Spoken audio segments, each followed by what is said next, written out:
কৈলাসহর মহকুমার গোলধারপুর গ্রাম পঞ্চায়েত এলাকায় বাঁধ সংস্কারের কাজে অনিয়মের অভিযোগ তুলে ক্ষুব্ধ গ্রামবাসীরা কাজ অনির্দিষ্টকালের জন্য বন্ধ করে দিয়েছেন। এই ঘটনাকে কেন্দ্র করে এলাকায় উত্তেজনা ছড়িয়ে পড়ে। গ্রামবাসীদের অভিযোগ, বন্যা নিয়ন্ত্রণ দপ্তরের নির্দিষ্ট গাইডলাইন মেনে কাজ করা হচ্ছে না। নিয়ম অনুযায়ী পুরনো বাঁধের উচ্চতা ও প্রশস্ত বাড়ানোর কথা থাকলেও বর্তমানে তা ঠিকমতো করা হচ্ছে না। কোথাও কোথাও আগের মতোই রেখে দেওয়া হচ্ছে বলে অভিযোগ।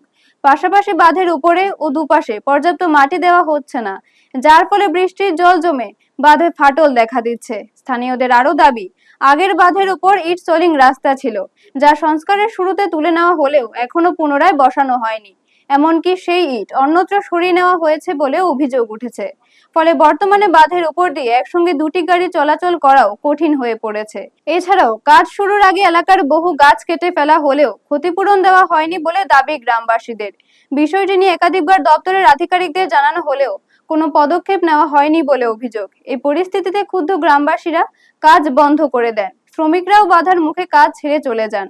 বর্তমানে এলাকায় উত্তেজনা বিরাজ করছে। ব্যুরো রিপোর্ট, নিউজ তৎকাল 24।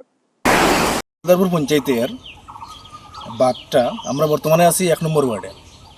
এই বাঁধটা পাইছে গিয়ে যে সাইফেন ব্রিজ আছে, এর যাওয়ার একটু আগ পর্যন্ত গোলধারপুর পঞ্চায়েত পড়ছে।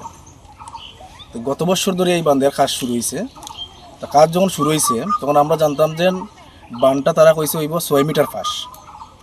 এতে গিয়ে তারা কিতা করছে, বাঁধের ফাঁসে যত আম গাছ, সেগুন গাছ, কাঁঠাল গাছ, সুপারি গাছ আসলো সবগুলো তারা কাটিয়ে ফেলাইছে। কেউ কোনো প্রতিবাদ করছে না, কারণ হয়েছে কি সবাই চাইছে রাস্তা বড় হইতো। তো তারা কাজ শুরু করছে, করার থেকে প্রথমে কিছুটা ফাঁস বড় করছিল। এবার আমরা আবার দেখলাম এখন বাঁধের ফাঁসটা একদম ছোটো করে নিয়েছে, যেটা একটা গাড়ি গেলে আরেকটা গাড়ি ফাঁস হইতে পারতো না। আমরা সবাই জানি, বা কৈলাসহরবাসী না ত্রিপুরা রাজ্যবাসী সবাই জানে যে 2018 সালে যে ফ্লাডটা হয়েছিল, এই ফ্লাডের সময় কৈলাসহরের একটাই রাস্তা আসলো, এই বাঁধটাই আসলো।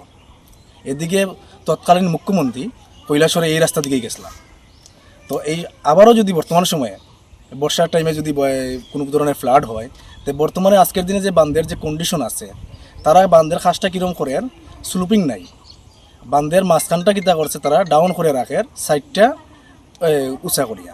এতে কিতা ওর বাঁধের মধ্যে এই বৃষ্টির জলটা জমিয়া যখন জলটা যেদিকে যায়, এদিকে পুরো একটা কালবার্ডের মতো হয়ে যায়, বড় একটা ড্রেন হয়ে যায় গিয়া। এরকম করে করে এই অল্প যে বৃষ্টি দিয়েছিল 2-3 দিন, এই বৃষ্টিতে কি দিয়েছে চতুর্দিকে ভাঙ্গার কারণে এখন গাড়ি একটা বাইরেতে পারে না, বা গাড়ি একটা ঢুকতে পারে না।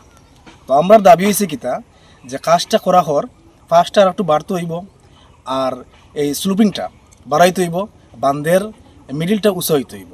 এটা হচ্ছে কি আমরা দাবি। তো আমরা এই দাবিলে কথা কইতে চাইছি অফিসের সাথে। তো অফিস কোনো সময় এটার রেসপন্স দেন না, যার কারণে আজকে আমরা পুরা এলাকাবাসী মিলিয়া এই কাজটা বন্ধ করাইছি করিয়া।